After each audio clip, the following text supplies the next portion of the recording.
I apologise for the delay. Doesn't mean I'm sorry. Sorry is a feeling. An apology is a mental or an intellectual recognition that you've kept someone waiting. We don't want any feelings of being sorry. Well, you'd have to be sorry for the whole of existence, wouldn't you? Don't be sorry about anything. It'll make you sad.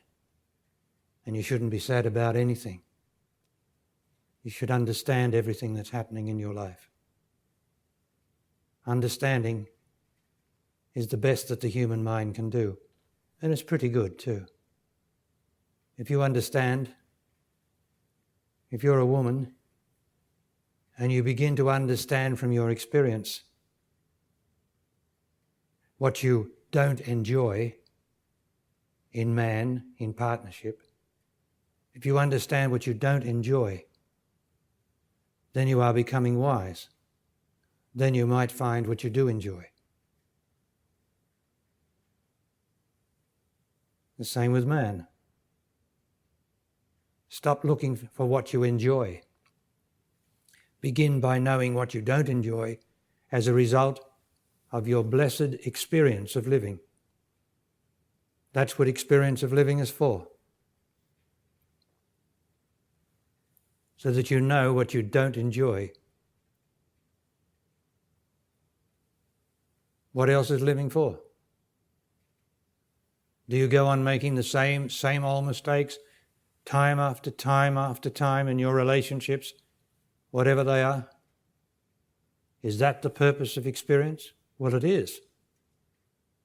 Until you've had enough pain in experience, which everybody has,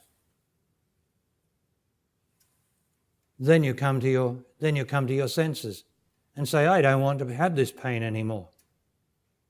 Then you start to see, well, what's causing this pain in my relationships? That's if you're intelligent enough to see that. And you cease allowing into your life what you don't enjoy. I mean, you can't help getting sick, can you? If you take the usual precautions that we learn from experience, just the simple things that we teach the children.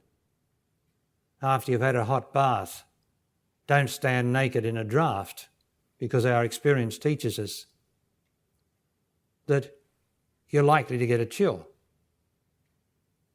And of course, children don't have that experience. So that's what parents are for, to guide them as best they can in the obvious to us, which is not obvious to children who don't have sufficient experience yet. But of course, in love between man and woman, that's a much more touching and moving interaction. As a matter of fact, it's woman's whole life is her love life. And both, though, are looking for what they enjoy. And that will always mislead you. Because your experience is not to show you what you enjoy. Your experience is to show you what you don't enjoy so that you become wise.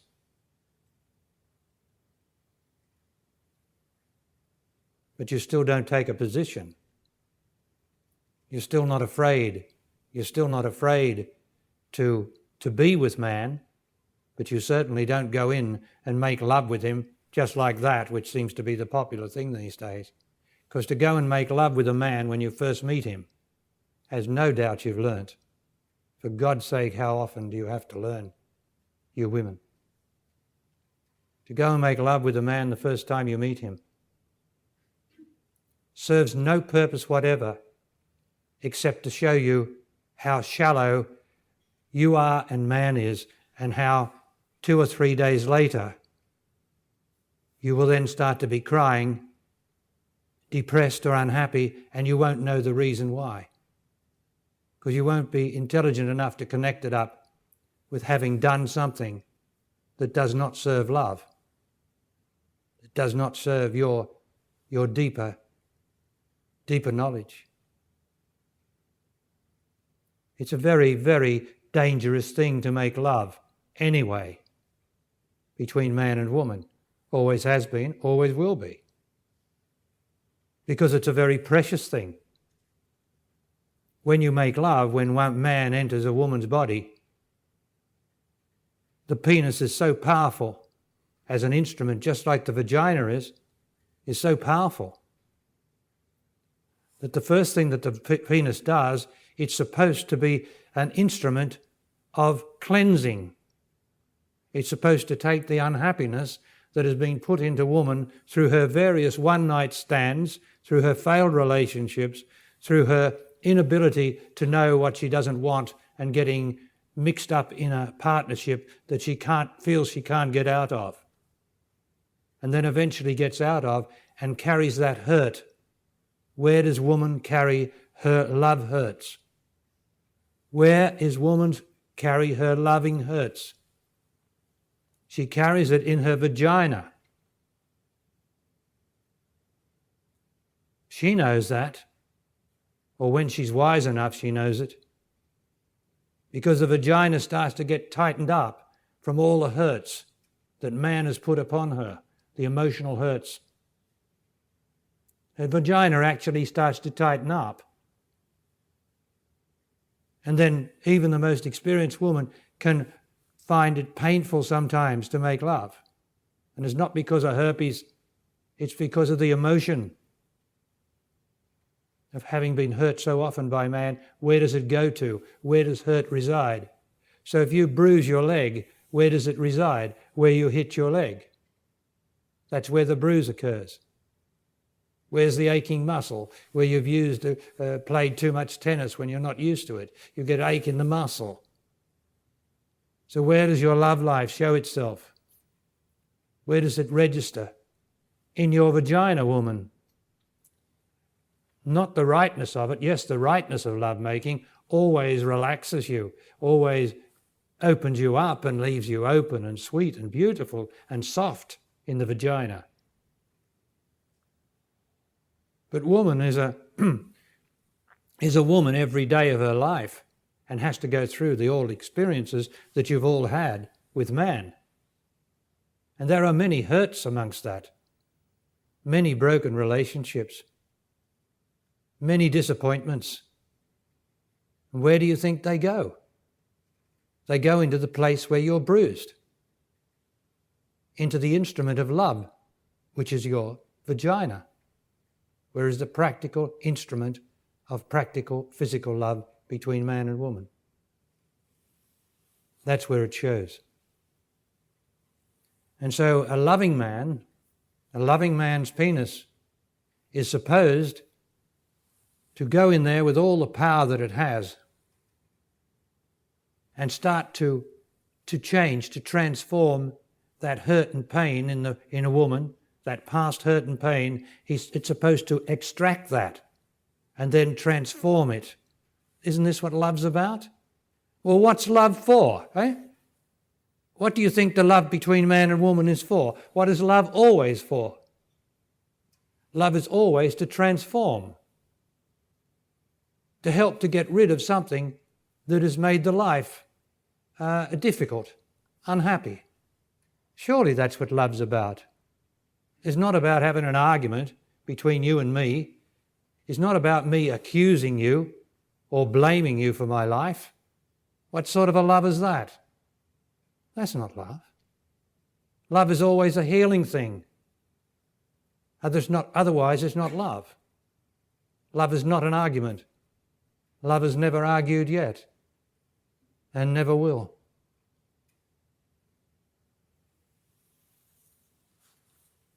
So what would you expect in this most intimate of interactions between man and woman? The most intimate interaction on earth, in the whole species, the making of love between the two, which makes life or reproduces the species. That's how powerful these two instruments are, of penis and uterus. So are we talking about something that you can just dismiss like that with a one-night stand? No, we're trying to understand what love between man and woman is. We're trying to understand it first and not be driven by, man is driven by his sexual imperative. He can't help it. He's just a sexually propelled creature. Woman is a creature open to love. Just like her vagina is open and there's nothing there, that's what she is. There's nothing there, or there's not supposed to be anything there except to receive love. And if it receives anything that's not love, it tightens in some way. It loses its innocence in the way that it gets hardened. And what happens when you get something hard? What happens when something goes hard from bruising like that? It loses the natural feeling. So many women, due to one-night stands, due to the disappointments in past love relationships, because they didn't know how to love, because the man didn't know how to love, she then gets hard in the vagina, which means she loses much of the feeling in her vagina. Is this true or false? Now, you don't have to answer to me. You answer to yourself. Because I'm only here to tell you the truth. If it's not in your experience yet, well, great. If you just enjoy the lovemaking, that's wonderful. To enjoy lovemaking is what it's for.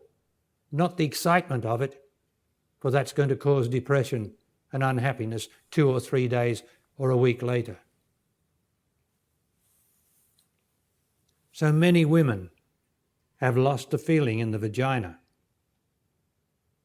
Many women.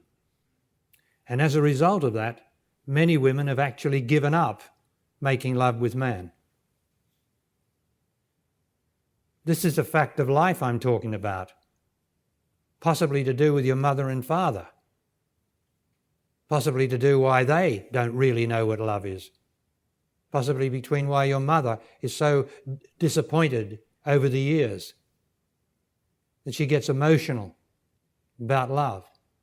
Possibly because why your father is emotional, because he's so sexually frustrated, because he's no longer soft in the way of love. His penis gets hard indeed, but it's hard with a wrongness of excitement rather than a firmness, the firmness that love is. When your lover takes you in his arms, isn't it lovely to have the firmness of his arms around you? You don't want the hardness of his love. You want the firmness of it, don't you, woman? Of course you do. Because love is firm, but not hard. And when the penis is hard from excitement and impatience, and that's how you can tell whether a man is ready to make love or not, if he's impatient and if his penis is going to be hard.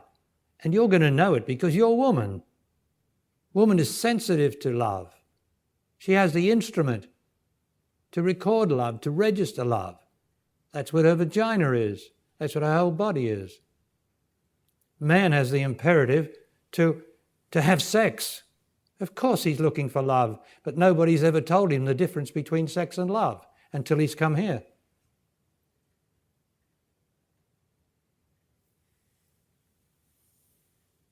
So the idea of the penis in its essential state in a loving relationship is that the penis is supposed to take all the self-doubt of past relationships out of the woman. Through the interaction of their bodies, just their bodies being together, as well as the penis in the vagina, all that is a transmission between the two bodies of something psychic. We're talking of something psychic here.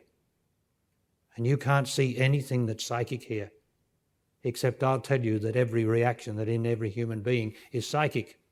It's not physical, it's psychic. And so this accumulation of psychic pain, emotional pain from disappointments, accrues in the woman and accrues in the man as sexual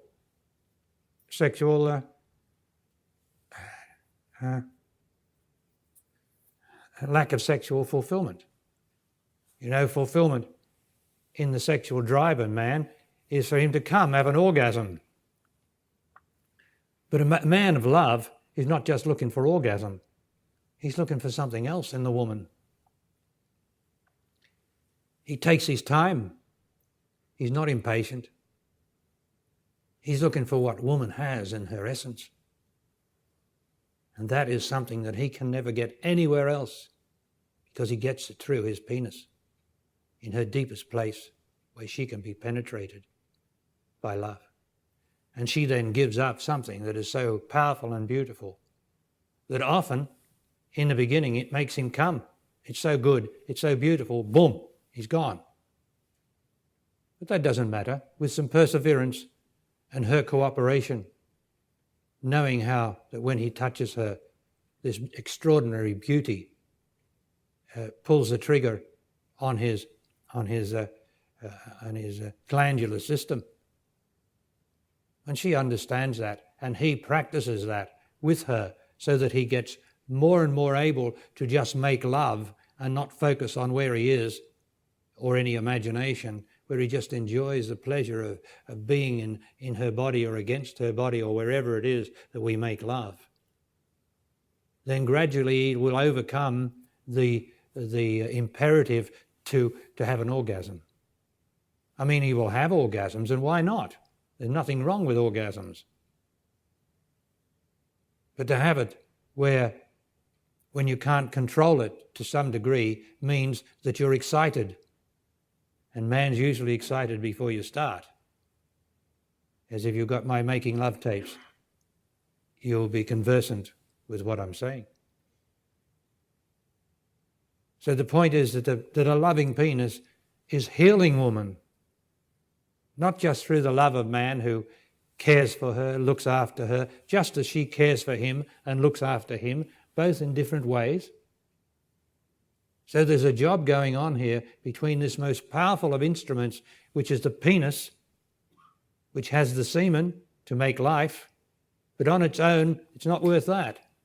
Masturbation, there's nothing wrong with masturbation, but why masturbate? It's because I haven't learned yet how to love. And where's the semen go?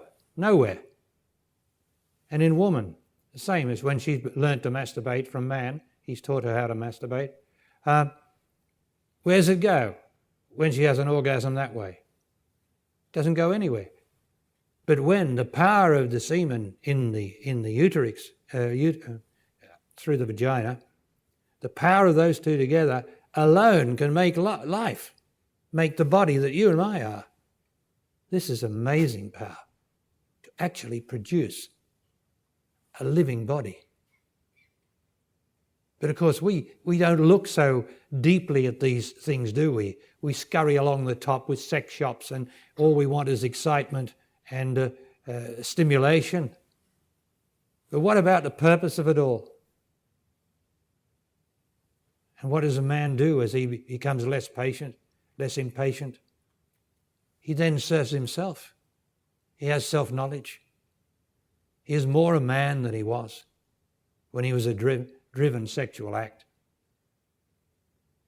And then he helps woman. And of course she, by being able to give up her wondrous mystery through making love, she heals him, tells him that it's all right by saying nothing or by saying what she says. It's all right, it's all right. And they're both united in this love.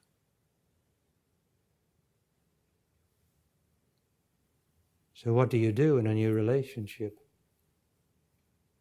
You certainly don't plunge into bed. You get to know whether the man loves to be with you, whether he enjoys walking along the beach with you or in the park with you, holding your hand, whether his hand has got the touch of a sweetness in it that's not a grasping, that's not trying to get something from you, that he enjoys being with you, that you laugh together and that you just enjoy being together. Now, one thing leads to another. You don't have to rush into bed. But man will always endeavour to rush you into bed. And he's very patient, he's sexually very patient to achieve his ends. So a woman has to wait and just see that there's sufficient love in the man and not just the cunning of sexual getting. But that's all right, she's in charge. She knows, she's got the wisdom of woman of ages. She knows. She hasn't got much wisdom these days because man has convinced her, into bed we get. The newspapers have convinced her, the magazines, how to do it 50 different ways. I mean, this is on every glossy magazine every week, you can see all variations of how to do it in 50 different ways. Well, I don't want to know how to do it in 50 different ways. If there are different ways of making love, it's in my body. My body will naturally do all the different ways of making love that are right for me. My body makes love, not my mind and not my emotions. No one has ever made love with their emotions except by masturbation. You don't make love with your body in masturbation. You are driven by your emotions and your sexual frustration, which is all psychic and emotional. When the body makes love, which is natural, because the body is the only thing that can make love, then a natural process goes on, one of interaction, a sweet movement, a right movement, without the stimulation of excitement and its hardness. The sort of dance of love. That's what it should be, when the bodies make love.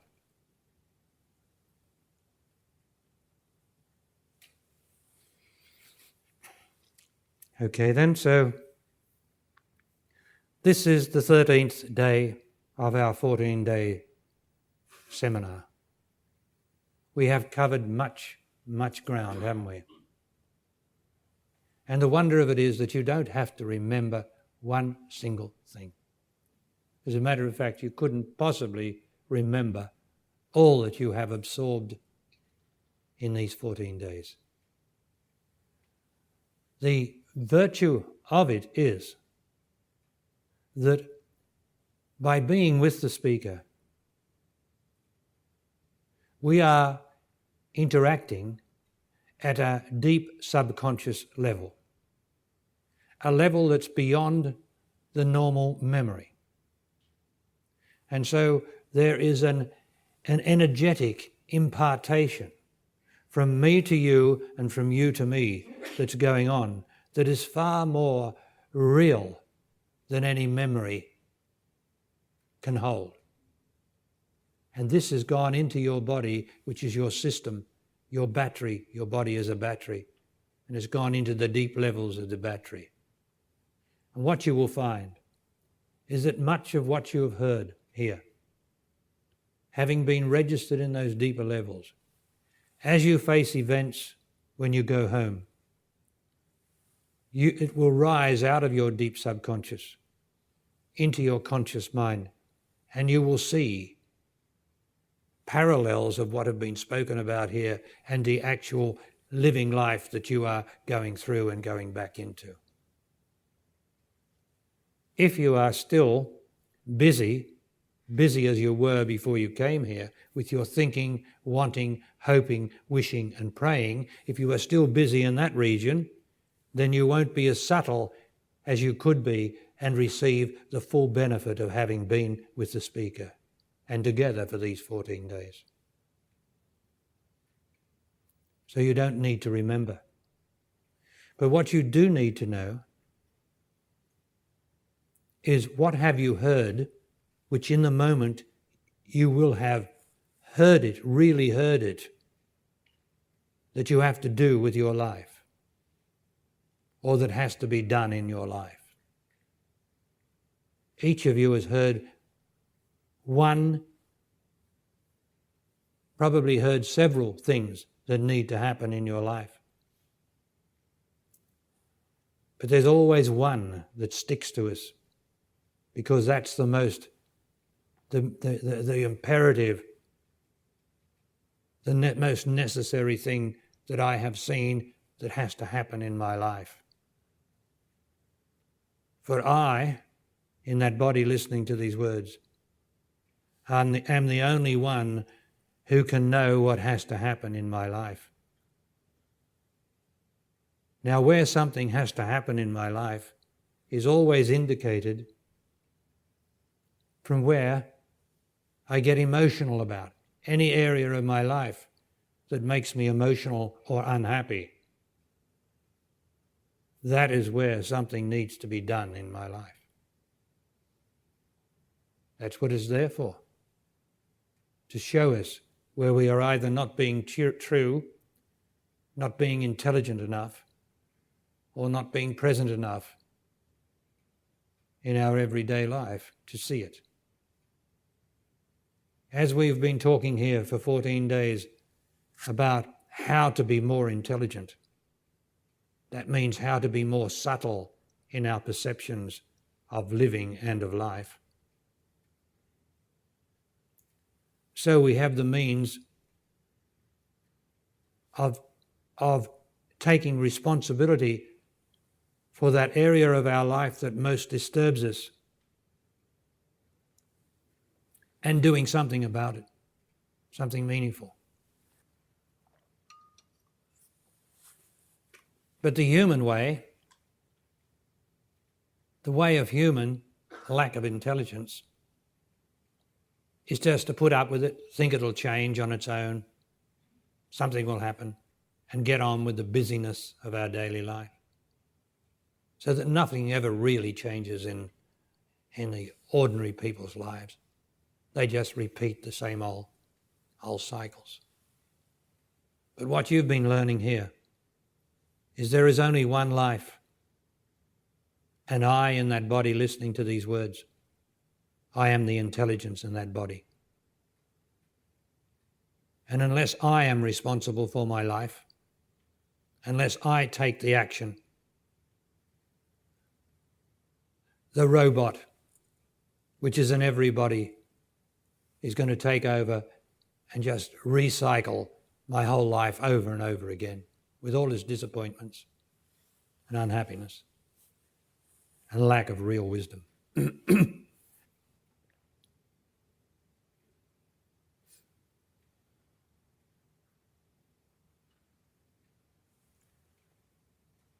Now, what do I mean by being responsible for my life?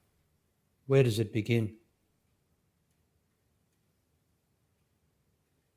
Because I endeavour to be practical in everything that I say, to bring it right down here to earth. No believing in anything, no wishing for anything, no hoping for anything, but being responsible for my life. How do I begin that process, which is so rare on this planet? Well, first of all, I begin by seeing when I am not responsible for my life. And when is that, Barry? I am not responsible for my life when I blame someone else for my life, for what they've done to me, or when I accuse someone else for what has happened in my life. Are you hearing me, please? Again. If I blame someone else for what has happened in my life, then I certainly am not responsible for my life, am I? Someone else is. If I accuse another of doing something in my life, then I am not responsible because I've already named someone else as being responsible for part of my life. So the first thing I have to do to start being intelligent, which is to start being responsible for my life, is not to blame or accuse any other. This is a very rare thing to ever be done on this earth, isn't it? Because you hear everyone blaming everyone for their life, day in and day out, including yourself. In your mind or in your emotions, for instance. When you hold resentment against someone, you are accusing them of something, of doing something to your life. So you are not being responsible.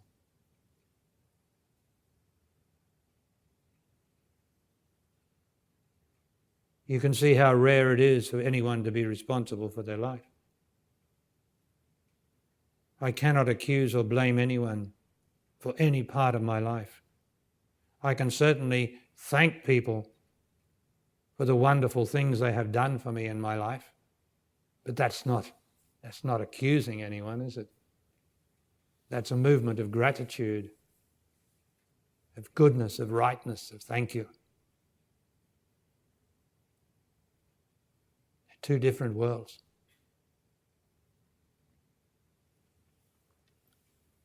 Now, all this we have covered in these 13 days.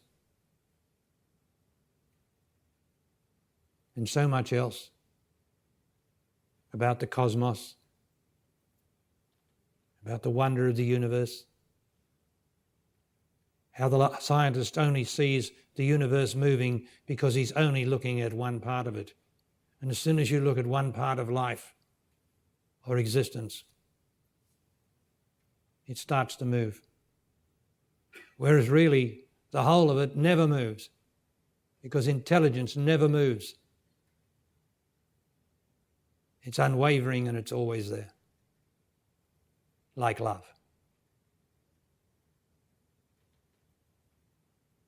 But if you look partially at your love life, if you look at your love life through the screen of what you want and what you expect, then you're going to find that your love life keeps moving. You love this one today, but you're unhappy tomorrow. You love another one tomorrow, but you're unhappy the next day. You're battling all the time because you are looking at part of your love life. Well, to me, my love life is not just a love of woman, and particularly the love of the woman that I live with. But it is a love of all life. It is a love that doesn't have any difference between the life that is in me and the life in the trees or the rabbits or anything. That doesn't mean that something shouldn't die or something shouldn't be killed.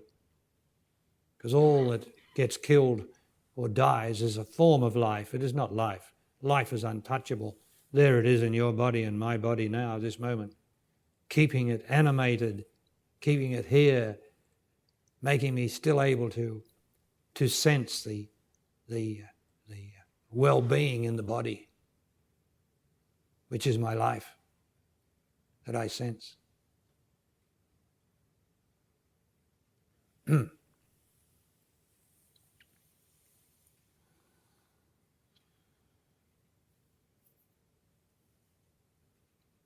So my life, though, begins with, or did begin, when I was an ordinary man. It began when I started to love something greater than myself.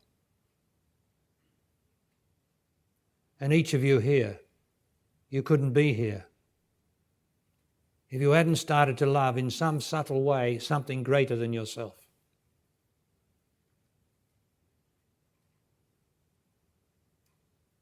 That's why if anyone leaves, is left in these 14 days, and I know that one person who has, it's because they can't stand it. It's not right for them. It's too true. It's too real against their expectations of what love and life and truth are. And that's one of the virtues of life and of this teaching. If something's not right for you, you have to leave it. But it could be that you're not right yet enough to be there, couldn't it?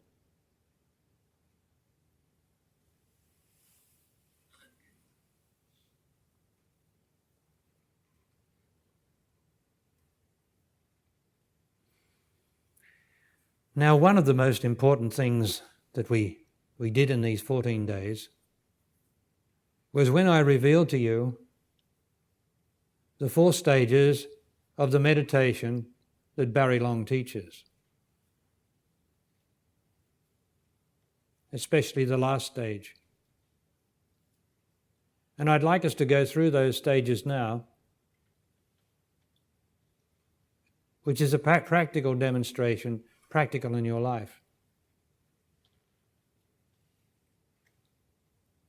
And when you go home, when you leave this rarefied atmosphere that we have been in here for 14 days,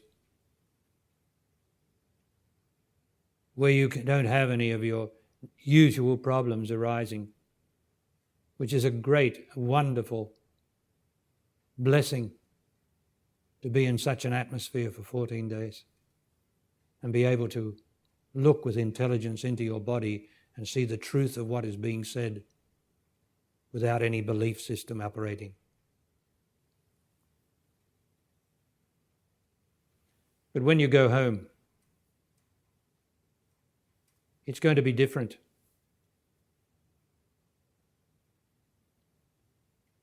You are going to be different. But the world that you walk back into, of all your relationships, of all your friends, of your job, of your children that are at home, of your partners that couldn't come, when you walk back into that, that's not going to be different. The question is, can you be the speed of intelligence that you have developed here in the presence of that is still as unintelligent as it was then? Well, you'll have to see, won't you?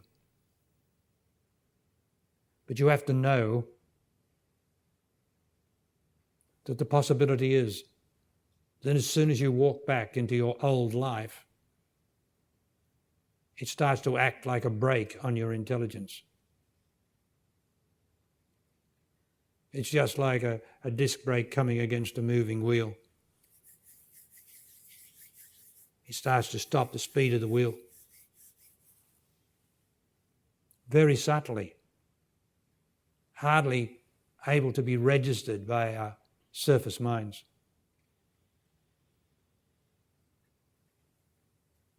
But then you have to keep the intelligence as much as you can at the same speed. You have to endeavour, for instance, not to get into the same discussions that you used to get into, not the same telephone calls because you want to know what someone's doing when you don't need to know. Not the old habitual practices that went on there.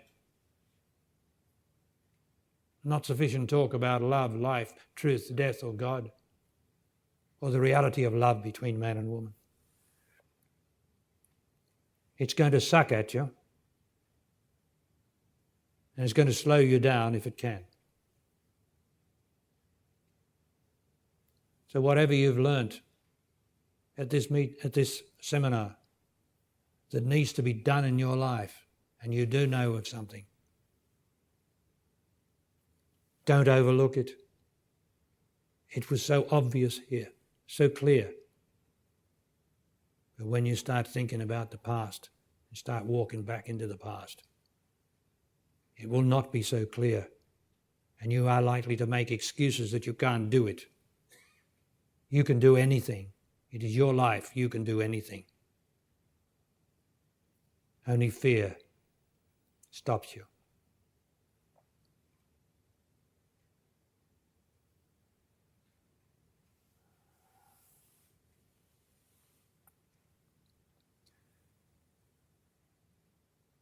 And one of the ways of keeping yourself intelligent is to practice the meditation that I have introduced you to, and to practice it often. And it is such a meditation that you don't have to wait and put on your meditation clothes and get the incense going and all the rest of that bullshit. You can do it at any time, like now. Like now. Remember that the first stage of Barry Long meditation is that you seriously and sincerely examine in your own body, which means any emotions there in your chest or your stomach of resentment against any other human being. It is unholy to harbour resentment against any other human being in your life, no matter what. Because resentment against anyone starts here as an emotion in this body listening to these words. And that emotion of hurt, of blaming, of accusing, sticks in your stomach. And when it can, it gradually rises up into the chest. When it's in your stomach, you can feel quite uncomfortable, confused and unhappy. When it rises to your chest, you can get a band of tightness across your chest. You can find it difficult to breathe in some extreme cases.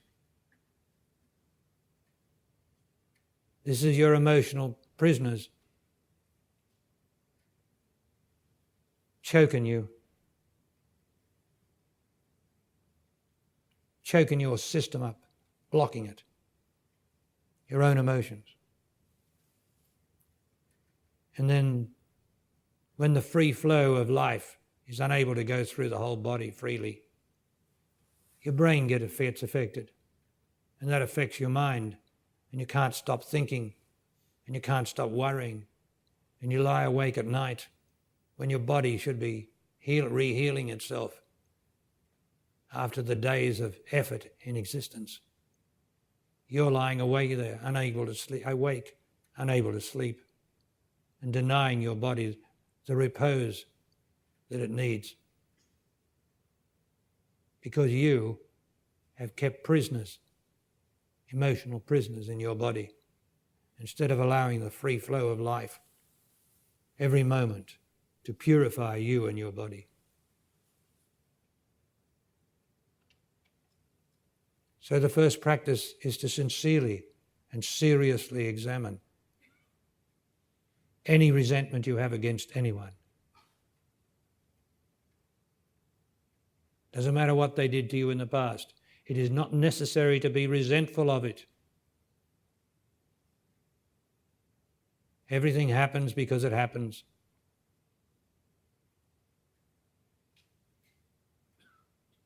When you personalize what happens to you, it turns into resentment, accusations, or blaming. And the terrible thing is that it's not hurting that person out there who hurt you in the past. It's hurting you here. You are flogging yourself, not the other.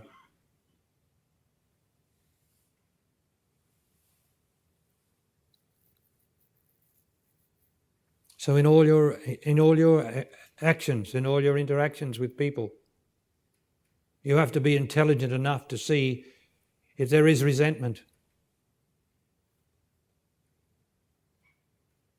against anyone. You have to see it in the moment, because you'll be able to hide it. The mind and emotions are the most cunning, horrible things on this existence. They're not true. And they're called the self, yourself. And they'll hide it from you. They'll hide it from your conscious focus, your intelligent focus. And you'll say, I don't resent anyone. But I'm telling you, it's only in the moment of interaction with people that you discover where your resentments are. Do you hear me? It's in the moment that that's revealed. We can't believe a thing you're saying now. If you say you haven't got any resentments, you just have to keep looking at your reaction to events. And when you see it, depending how serious you are and how sincere you are, to be more intelligent, I suggest, horror of horrors, that you go up to the person you resent most and say, "May I speak to you, please? I don't want anything of you, please. I just want to tell you something. I'm doing this for myself, not for you. This is for me, if you wouldn't mind. I have to tell you that I hold a resentment against you. I'm resentful because I imagine that years ago you did something to me that hurt me deeply. Now, I'm not blaming you. This is my fault, not yours. Because I'm holding on to it. And I don't want this in me anymore. And I thank you for listening to me and not saying anything back, because I'm not looking to get anything from you. I don't want your forgiveness or anything else. Please, please don't say that. I just want you to hear me so that I can get rid of this terrible thing inside of me called resentment. And now, thank you for listening, and please don't reply. Thank you for allowing me to say this. Thank you." Anyone ever hear of saying something like that? Oh well. We don't teach our children anything, do we? Of value, really. Still, what is it, Jonathan? Can't you hear me speaking straight? Why have you got to interrupt and put your imprimatur on things? Go ahead. Barry, I got this tight feeling in my chest. That would be so because you have a resentment and emotion there. Right? And I guess it's an emotion. And what the emotion is such gratitude for what I received here, and such the grace that just graces my life. Yeah, well, that's not an emotion. You've got to get this right. You've got to listen more carefully and read my books and tapes. That's not an emotion. I know it's not emotion. It's gratitude. And I just, it's like, yeah, but bursting. You just said it's not an emotion in your chest. It's your whole body being grateful. Yeah. That's all. Yeah. The whole emanation of gratitude.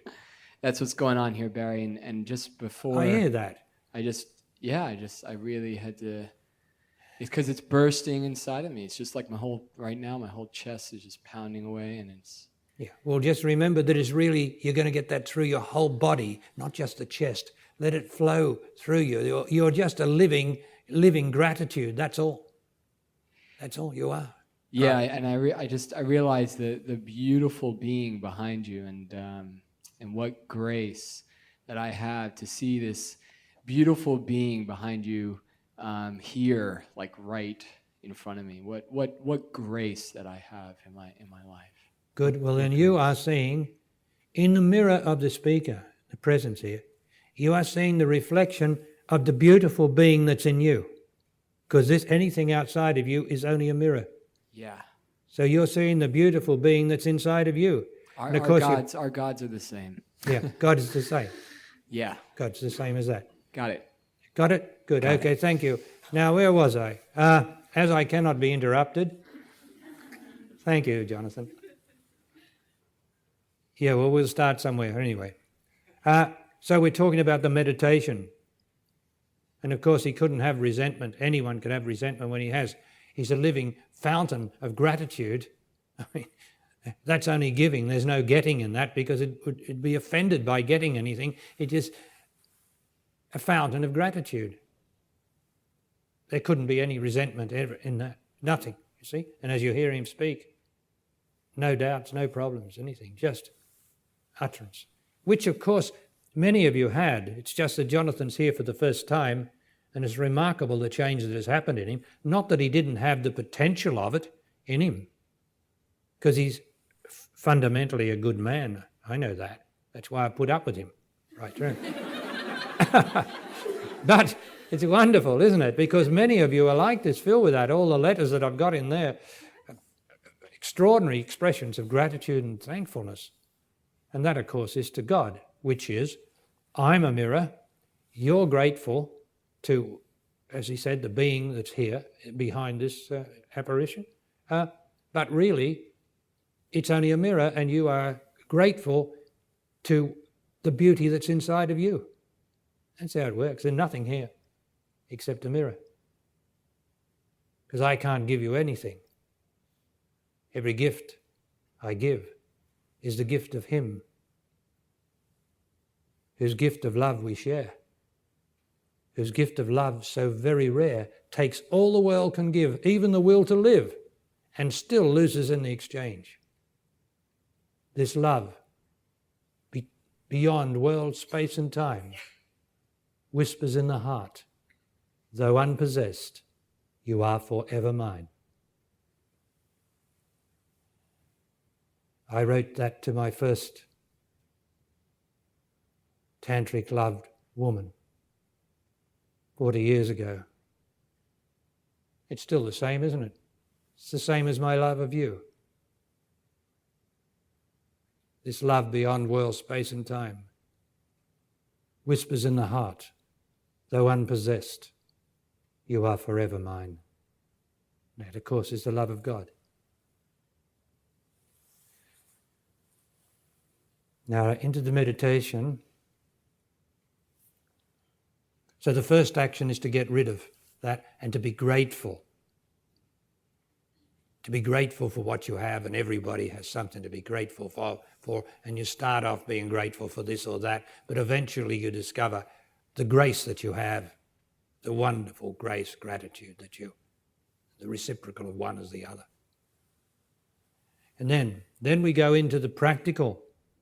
That's more the abstract, isn't it, where you give up your resentments and you're grateful. Then we go into the practical. The first step and the second step, or the first step in the practical, is the pure sensation. Now the pure sensation is you start to feel the pure sensation in your body. Pure because it doesn't have emotion in it. You start to feel it as a tingling in the hands. Let's do it together. You can't do it too often.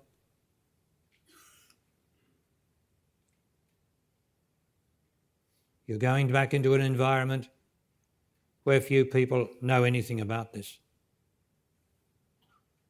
And ignorance rubs off and slows down intelligence. So you've got the tingling of pure sensation in your hands. And then you register it in your feet, same tingling sensation. Then in your arms, then on the back of your head. You do this consciously. You can't gloss over it and say, oh yes, I can feel all that. No. You have to do it bit by bit.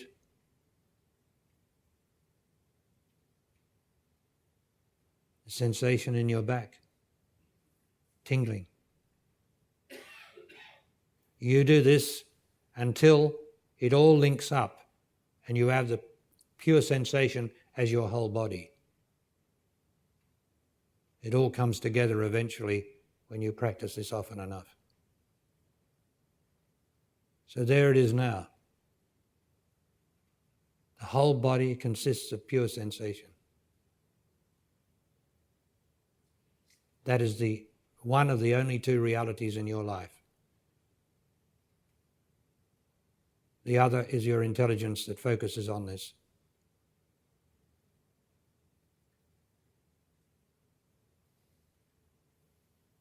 When you are registering, focused on the pure sensation in your body, it is impossible to think. It's impossible to interpret. It's impossible to say anything inside yourself. You are just doing this action. You are just doing. You are just this doing. And then the doing disappears. And it's just what it is.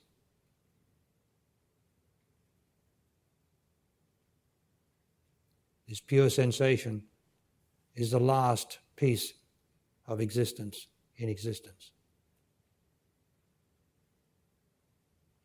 It's like the stepping stone into the other world within, which is beyond the physical world without.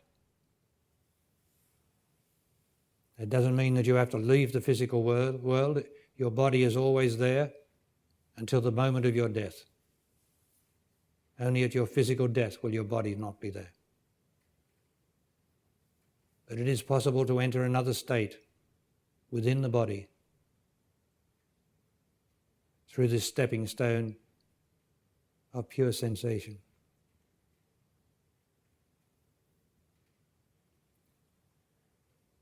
The second or the third step in this meditation is to be able to focus on the life in the body. This is an extremely subtle step, and it can't really be done until you have registered sufficient intelligence, speed of intelligence, through practicing the other two stages. For the most subtle thing in our existence, which is really not in existence, but it is life, the life in yours and my body. You can't show me life. You just can't show me life. But it's there, isn't it? Because without life in your body, the body just crumbles and falls down.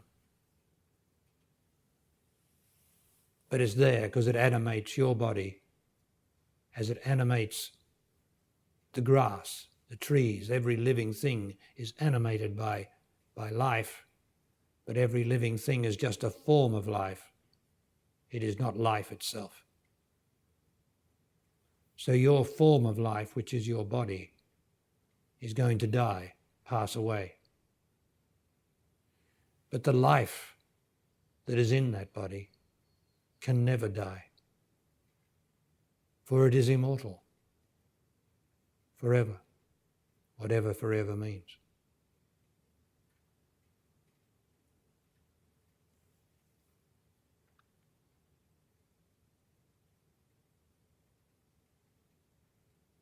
Now again, to refine the intelligence, which means to speed it up, it is important to see the source as much as possible, to be grateful to the source of all the good in your life. If you see that the good in your life is due to your mother and father, perhaps leaving you $10,000, or due to you getting a promotion at work, that's part of the good or right in your life. But your mother and father or the promotion are not the source, nor your own success or your own qualifications. They're not the source of this promotion, the good of the promotion. It is the ability to see the whole of your life as the good that comes from the source, which can only be called God. Now this God is the same as what the Eastern people call it. I don't use it. Capital E, capital S for capital self, capital S for capital self. Then they get mixed up, and then they've got to have small self. There's only one self where I'm concerned, and that is your emotional self, which is the cause of all your problems. But this God is also synonymous with this whole fountain of gratitude to the source. You don't know what you're grateful to, so you give it a word called God. Or you can give it a word like I would give it to self-knowledge, which is inaccessible to the human mind.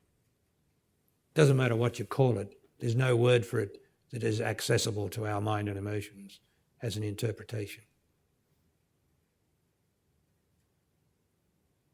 So when you are grateful to the whole of your life, for the whole of your life, then you are acknowledging your life that animates your body, that is immortal, the immortal part of you that cannot die.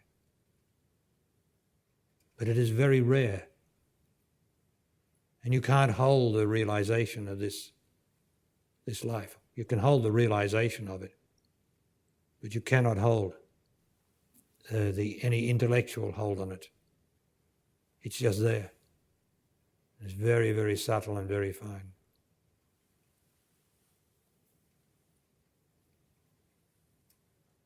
I understand that some people have to go to catch planes or trains. I understand that. So thank you all. Bye-bye.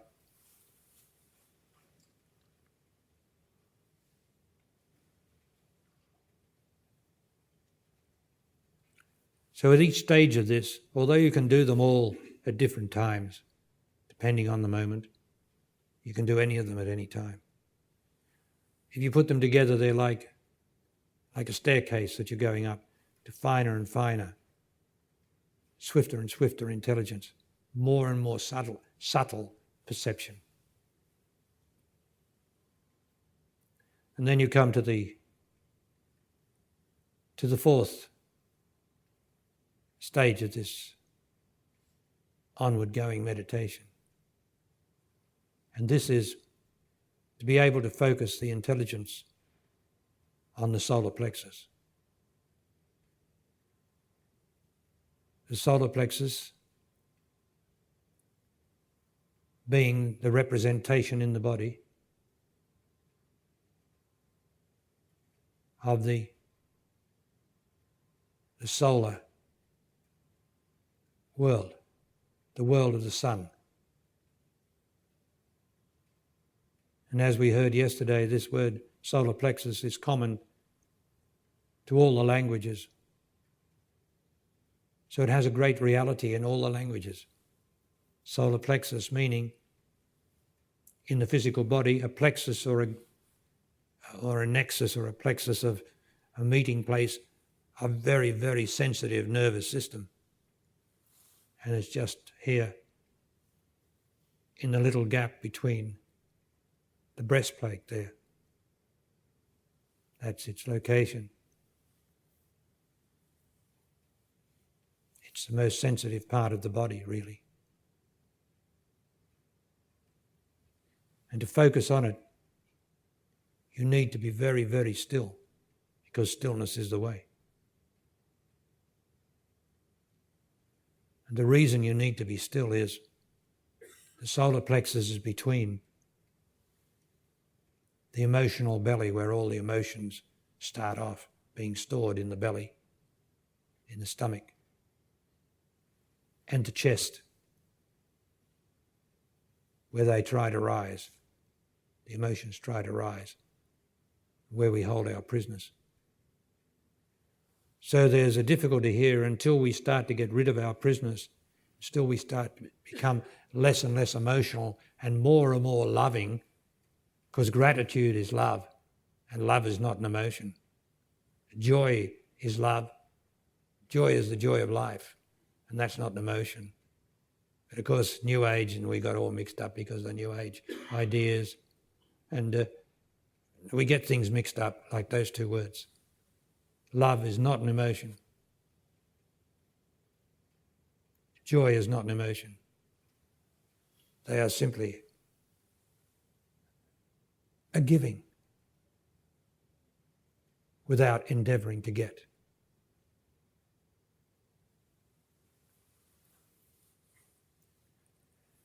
So the solar plexus is very fine, and it is like a porthole, it is like an opening. It will open, or it's always open really, if the intelligence is fine enough. And the intelligence can then pass through into the solar world, the world of the sun. And we have to look very seriously at the symbolism, because everything here is symbolized.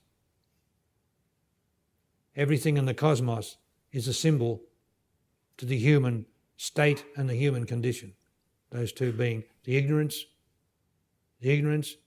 and the intelligence.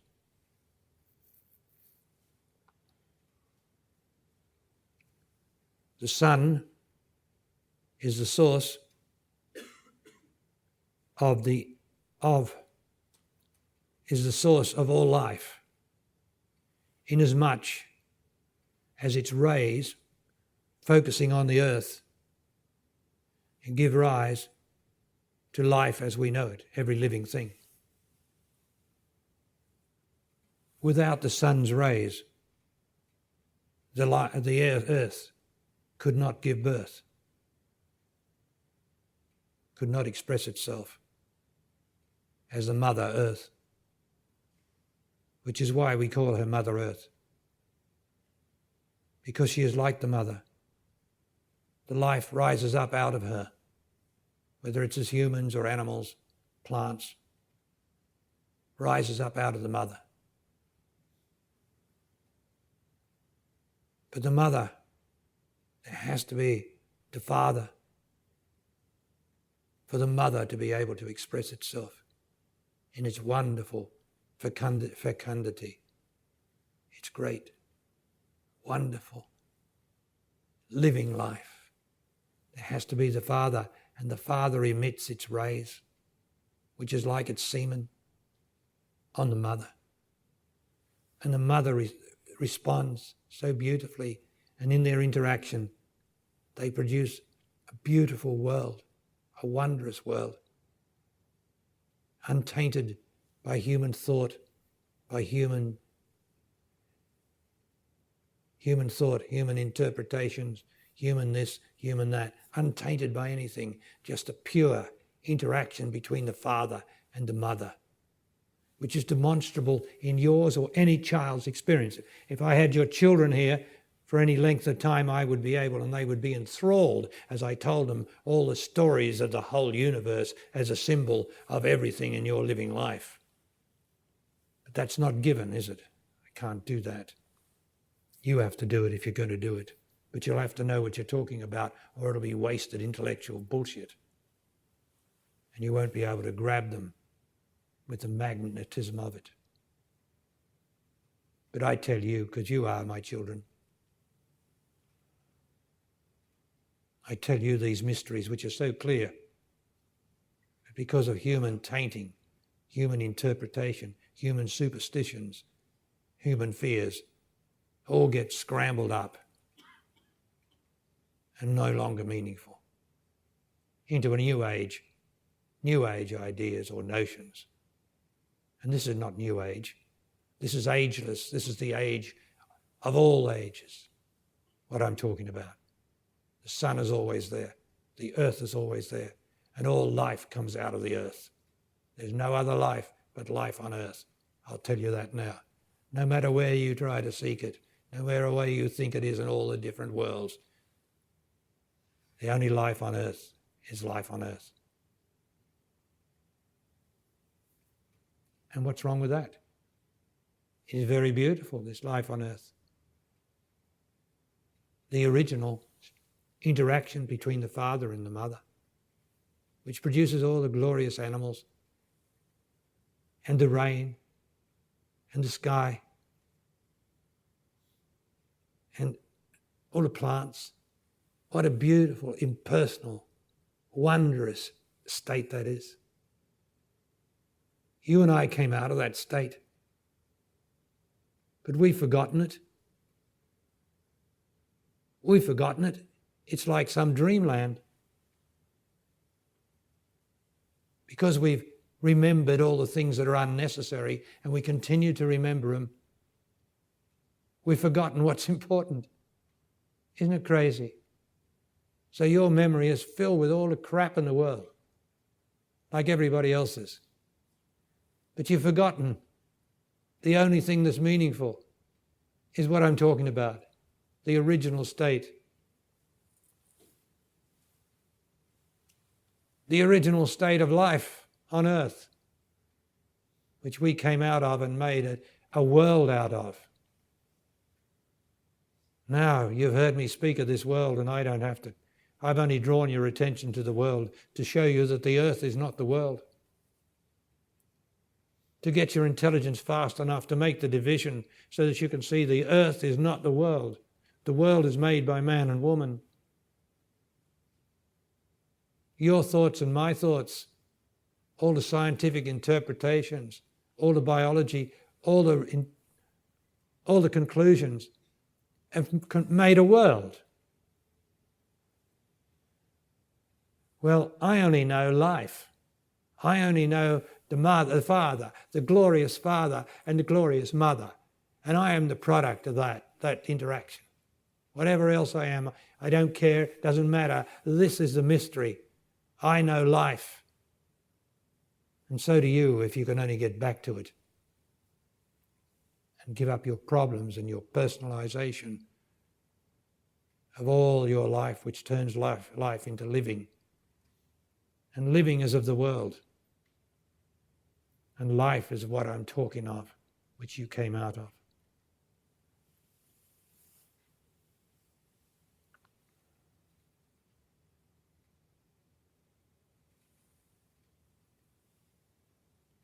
So why is it that we don't like this idea of the Heavenly Father anymore, do we?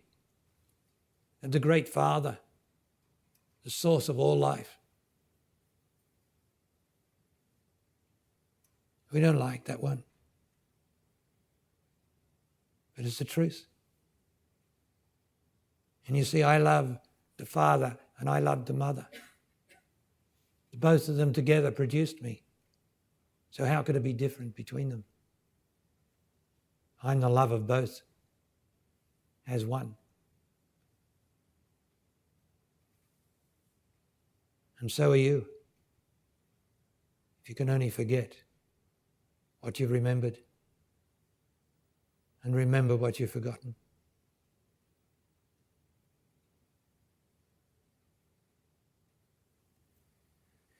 Okay, so that brings us up to the end of the 14th day. Here we are, more intelligent than when we arrived.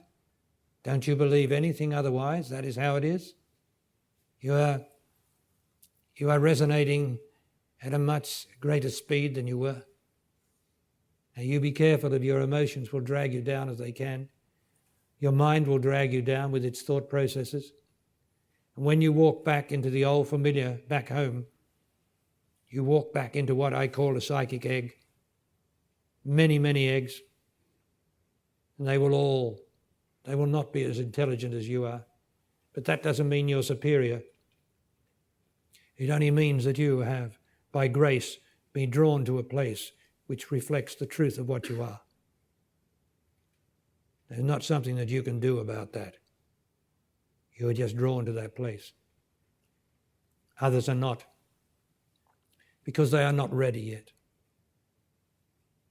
It's quite an integrity. When you're not ready, you can't be here and you can't stay here. So be alert when you get home to all that you've heard here. For all that you've heard here will be demonstrated in what confronts you when you get home and the opportunity you have to retain your intelligence and not to get up to all that busy interpretation of your life. So thank you all. It is a great joy to me to be in front of you. And it is very healing for me in my poor old body. It's very healing for me to be with you. For I, like the mother, can then express my love. And like the Father, because you are all to me, my children. I am between your earthly father and your heavenly Father. That's how it is. And I thank you for your integrity and your reflection to me. And I trust I'll see you next time. Thank you all.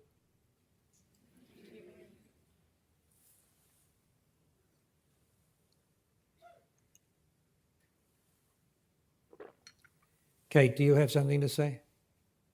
That's it. Thank you.